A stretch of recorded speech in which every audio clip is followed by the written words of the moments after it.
Olá, meu amigo, minha amiga, querido irmão, querida irmã, internauta que está aí em sua casa, assistindo esse culto de sábado pela manhã.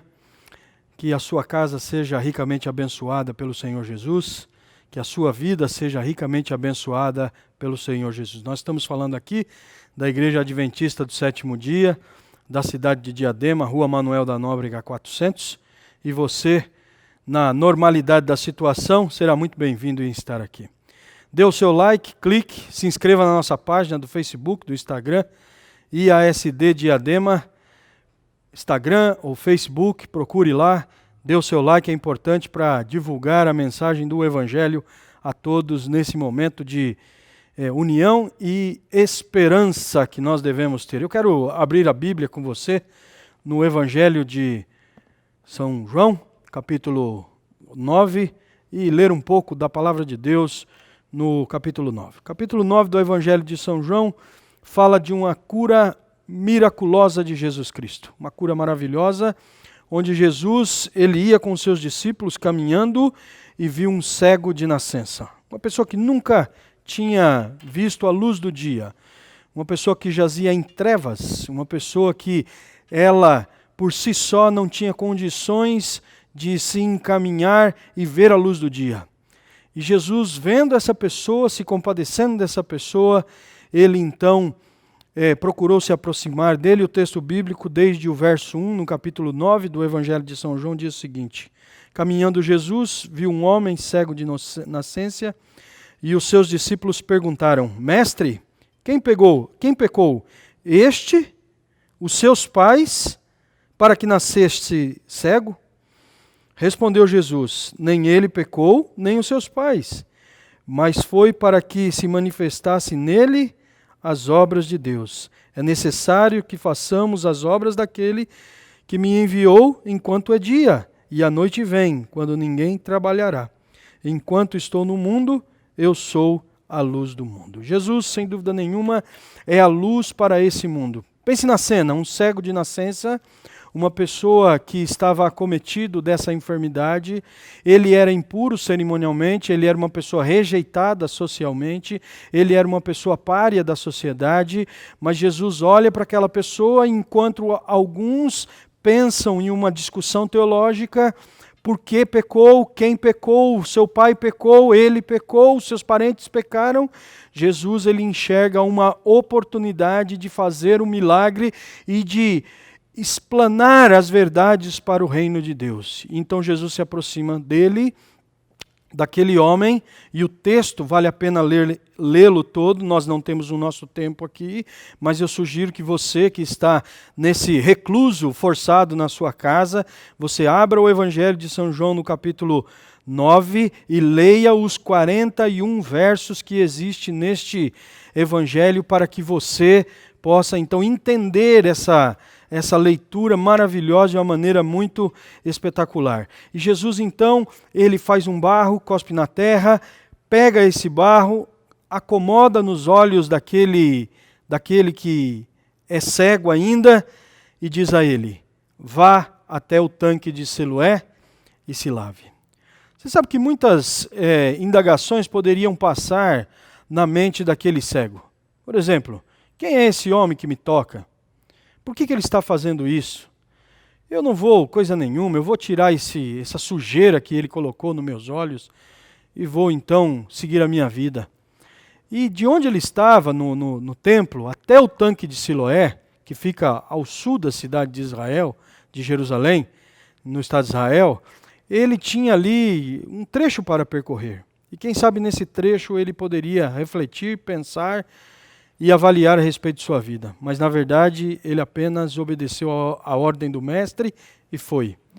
Ele deixou tudo para trás, deixou as suas convicções, quem sabe suas dúvidas, quem sabe suas lutas. Ele queria uma nova vida, ele queria sair das trevas, ele queria ver com os olhos de Cristo, com novos olhos. E você sabe que quando Cristo faz um milagre, Cristo não faz um milagre pela metade. Jesus, quando fez esse milagre, ele fez um milagre completo. Alguns especialistas dizem que quando uma pessoa está sem ver por algum tempo, e ela torna a ver novamente, ocorrem vários distúrbios para a assimilação da imagem. Ela pode ficar com enjoos, ela pode ficar tonta, ela pode até mesmo levantar e cair. Mas Jesus, ele quando manda essa pessoa ir até o tanque, e ela vai e restaura a vida dessa pessoa, a imagem e a luz para essa pessoa, ele faz um milagre completo. Ele volta completamente curado daquela enfermidade que ele havia tido, não por vontade própria, mas porque era de nascença, por conta dele obedecer à ordem do mestre. Mas isso criou uma confusão, uma tremenda confusão. E dentro dessa confusão se destacam nesse texto do capítulo 9 alguns elementos. Por exemplo, os fariseus. Os fariseus foram colocados nessa situação e eles queriam saber quem era aquela pessoa que tinha curado. E então foram perguntar e ele respondeu: é Jesus que me curou. Os fariseus então vão até o pai do ex-cego e perguntam para ele. Os pais do ex-cego ficam retraídos. E eles dizem assim: eu não sei, ele tem idade suficiente para responder por si só.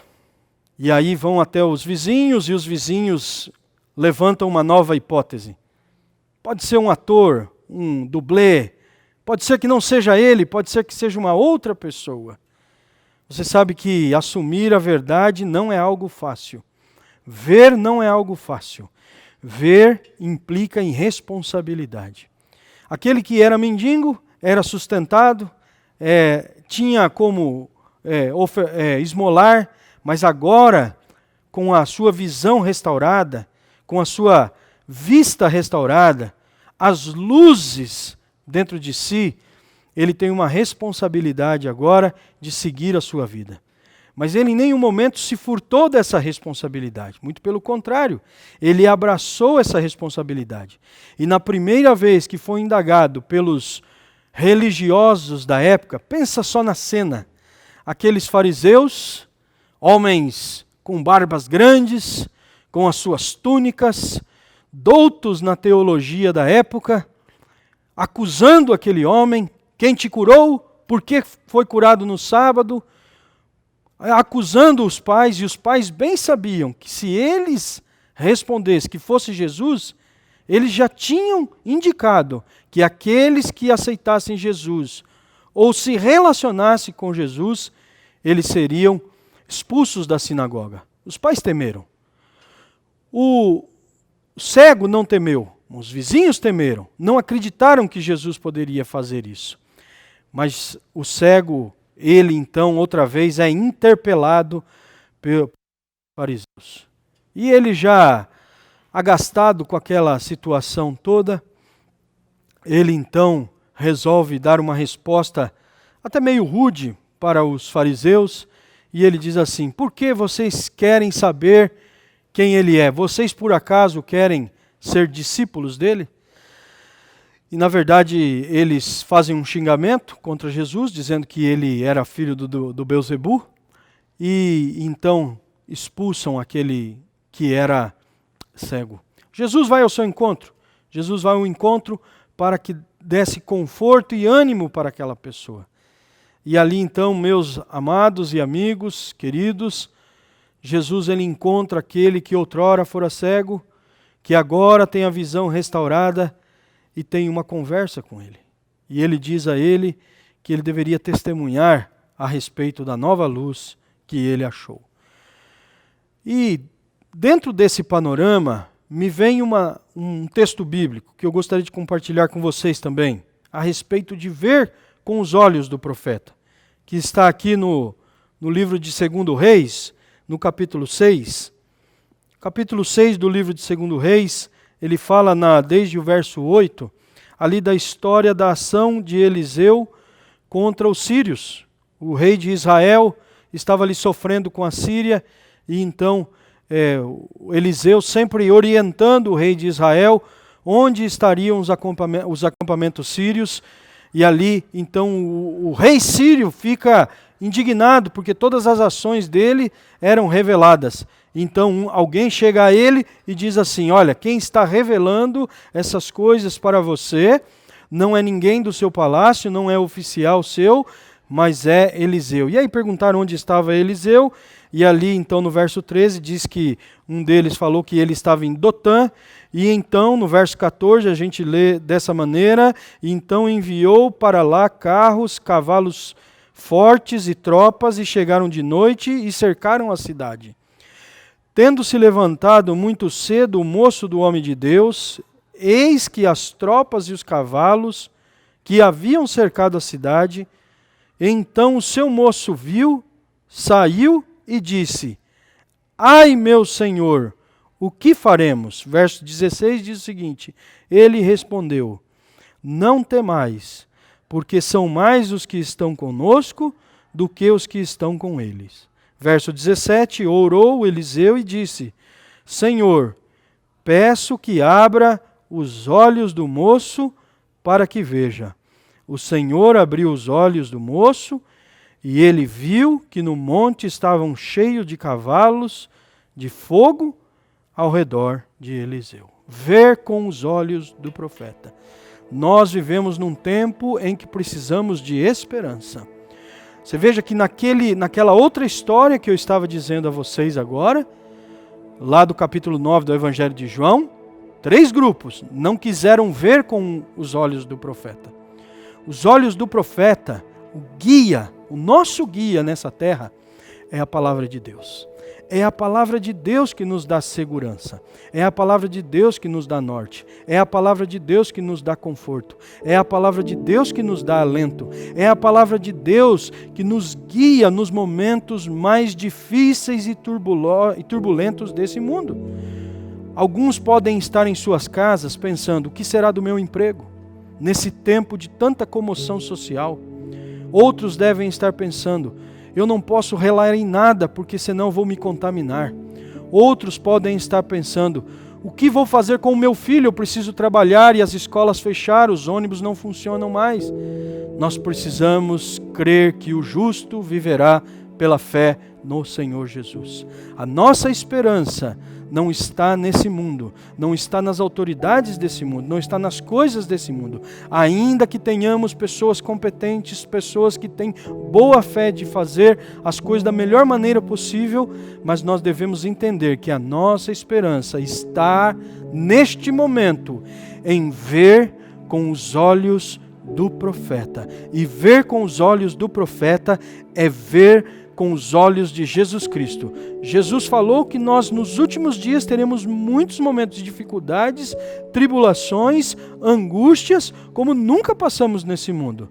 Eu tenho, sinceramente, muita convicção que esta situação que nós estamos passando, ela não é a situação derradeira deste mundo, mas ela é uma boa oportunidade para nos prepararmos para a grande tribulação final e o encontro com o nosso Senhor Jesus Cristo. Querido, seja na palavra de Deus, seja em oração, seja em cânticos de louvor, prepare-se a cada dia nas mãos do Senhor para que Ele possa fazer o melhor para você. Eu quero orar com você nesse momento, aonde você estiver, curve a sua fronte, feche os seus olhos e vamos orar a Deus. Pai Santo e amado que está no céu, nós agradecemos ao Senhor, porque até este momento o Senhor tem nos cuidado.